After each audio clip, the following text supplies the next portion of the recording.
江南七怪与郭靖发生误会，他们不仅不查明真相，还想一棍子打死郭靖。幸好马玉道长出面，这才解开他们的误会。其实马玉这次下山是想化解师弟与江南七怪的赌约，可到现在他都坚持让郭杨两家后人比武。马玉发现劝解不了，便独自来了大漠，想暗中成全郭靖，却发现他没有丝毫内力，便教了他全真心法。直到郭靖学有所成，他又发现了梅超风的踪迹。道长，我们六再加上您，还能怕一个黑妖婆子不成？不是我长他人志气灭四甲威风，梅超风的九阴白骨爪出神入化，他的四丈银鞭更是阴狠毒辣，即使和我们众人之力，只能跟他打一个平手。要想彻底除掉梅超风，他们必定会有折损。柯镇恶也不想他们六人再有牺牲。这时马玉想到一个万全之策，既然梅超风眼睛看不见，那就可以利用这个缺点，制造一场假象来吓走他。于是便提前布置好现场，直到梅超风出现，他们在装腔作势，让梅超风误以为江南七怪和全真妻子都在现场。梅超风本不相信，全真妻子都是武林魁首，怎会悄无声息来到大漠，偏偏还在悬崖顶上，哪有那么巧的事？就在梅超风半信半疑时，马玉运起内力，发出雄厚声音：如此深厚的内功，当真是全真妻子，单一个丘处机我就未必能胜，何况妻子都来了。梅超风生出胆怯，犹豫要不要走。马玉再提出要求，只要梅超风不再和江南七怪纠缠，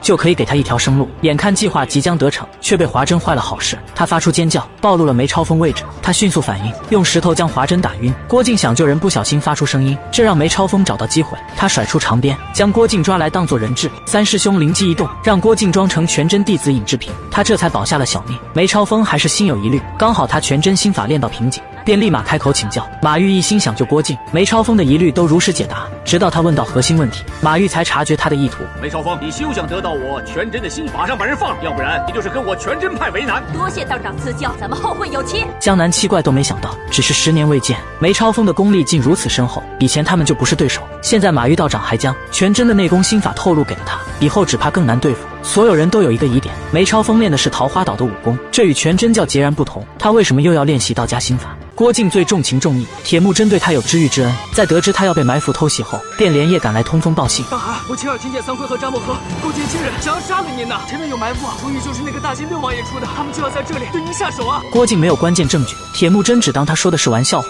执意要前往和亲。郭靖只能立刻下马，用身体挡在马前，用性命来做担保。他说的每一句话都是真的。托雷最了解郭靖，他从小就不会说谎，便提醒父亲小心为妙。就在不远处的山坡后面，桑坤带着蒙古兵埋伏在此，想将铁木真瓮中捉鳖。这时埋伏在山上的人不小心踩落石头，提前暴露了他们的计划。铁木真察觉不对，赶紧掉头离开，却被扎木合拦住去路。他们被前后包围，只能杀出一条血路，直到对方的人全部汇合。他们实在无力对抗，只能带着剩下的人抢占附近的制高点，堆起最后的堡垒。桑坤和扎木合联手，将他们逼得退无可退。铁木真想不明白，他到底做错了什么？为什么要联合对他发兵？是因为他打破了蒙古铁律。蒙古人向来各族分居，只有他违背祖宗遗法，想要所有蒙古人联合在一起。阿姆汗达到现在还不明白，我们蒙古人唯有团结在一起，才能打败金人。敌人逼我们年年进贡上万头牛羊马匹，逼得我们没有生路。我们为什么要被有贪得无厌的豺狼一直这样欺负？都是不想听这些道理，便带头叫嚣让他下来比武。铁木真气得嘴角上扬，郭靖知道他的难处，便主动请战下场比武。都是率先挥出一刀，郭靖侧身躲过，抓住机会迅速上马，几招便将都使制服。扎木合不讲武德，想用弓箭将郭靖射死，他只能利用都使挡下弓箭。桑坤不想儿子再受到伤害，便派出座下黄河四鬼，他们一起围攻郭靖，想趁他不备抢回都使。郭靖察觉他们的意图，一把将他抓住，用他挡下飞来一脚，然后趁机将他甩飞出去，将他交到托雷手上。没有都使这个拖后腿的，郭靖才能放开手脚，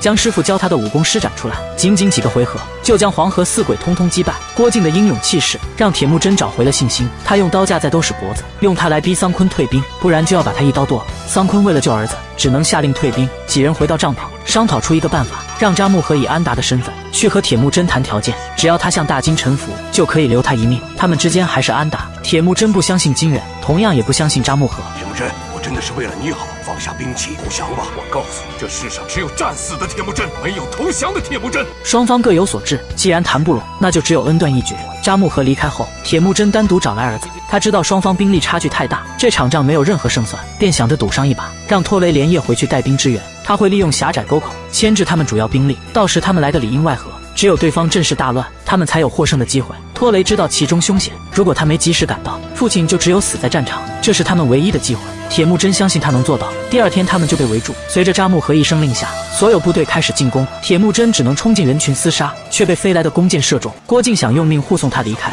可铁木真不愿离开，就像他说的那样，世上只有战死的铁木真，没有投降的铁木真。就在这生死关头，拖雷带兵赶到，从后方一路杀来。他与铁木真里应外合，前后夹击，打了对方一个措手不及。桑昆和扎木合眼见形势不妙，直接丢下六王爷，带着剩下的人赶紧撤退。最后铁木真用命赌赢了这场胜仗。铁木真为什么能一统草原，成为一代枭雄，成吉思汗？他的2句话就霸气侧漏：只有战死的铁木真，没有投降的铁木真。铁木真为了千秋大业，就连女儿都能利用。他将好不容易抓来的都释放了，还执意要将华珍许配给他。华珍觉得父亲脑子坏了，他们才刚打完一仗，现在就急着将她嫁出去。就连拖雷都不理解父亲。桑昆不仅勾结金人，还在草原为非作歹。华珍肯定不能与他和亲。铁木真不但不听劝，还将拖雷拉出去重打20大板，不管谁替他求情都没用。不改，我不嫁。儿女婚事几时轮到你说话？你要是逼着我嫁给他的话，那我就死在你面前。那我就把你的尸首送过去。华珍不敢相信父亲变得蛮不讲理，他只能哭着跑出帐篷。铁木真极力促成婚事，还让哲别准备黄金美酒，与郭靖一起护送华珍回去成亲。这让都市以为铁木真是怕了他的父亲，才将华珍许配给他，却不知这一切都是铁木真的计划。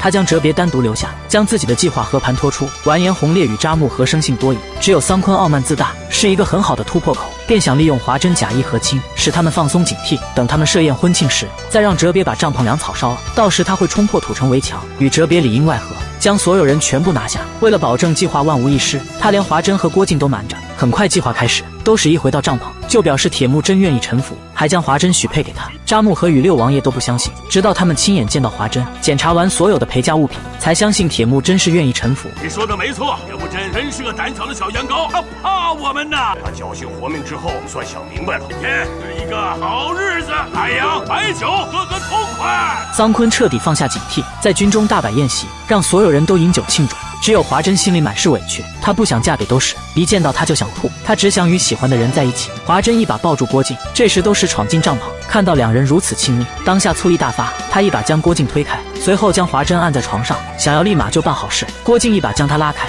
想要带走华珍，都市当然不会让他们得逞，借着酒劲与郭靖扭打。华珍恨透了都市，便掏出匕首，一刀刺了过去。郭靖见状，拉着华珍就跑，两人很快被士兵围住，郭靖只能杀出条血路。就在他吸引所有人目光时，哲别带着属下放火，烧了所有的粮草帐篷。铁木真收到信号，立马带着所有人杀了过来。一群喝得烂醉如泥的士兵，在他们面前没有丝毫的还手之力，轻松就被突破了所有防线。铁木真一路杀到军营。铁木真，你不是投降了吗？我已经说过了，只有战死的铁木真，没有投降的铁木真。随着铁木真一声令下，所有人立马开始厮杀。六王爷知道情况不妙，直接带着黄河四鬼离开现场。就在这乱战之中，哲别发现了桑昆踪影，他用脚勾起地上的弓，用手拔起地上的剑，随后转身拉开弓箭，直接将桑昆一剑毙命。只剩下一个扎木合还在做最后的抵抗。铁木真知道是时候该做出决定了，他狠下心拉开弓箭。我告诉了世上只有战死的铁木真，没有投降的铁木真。你不听劝，他们只有恩断义绝。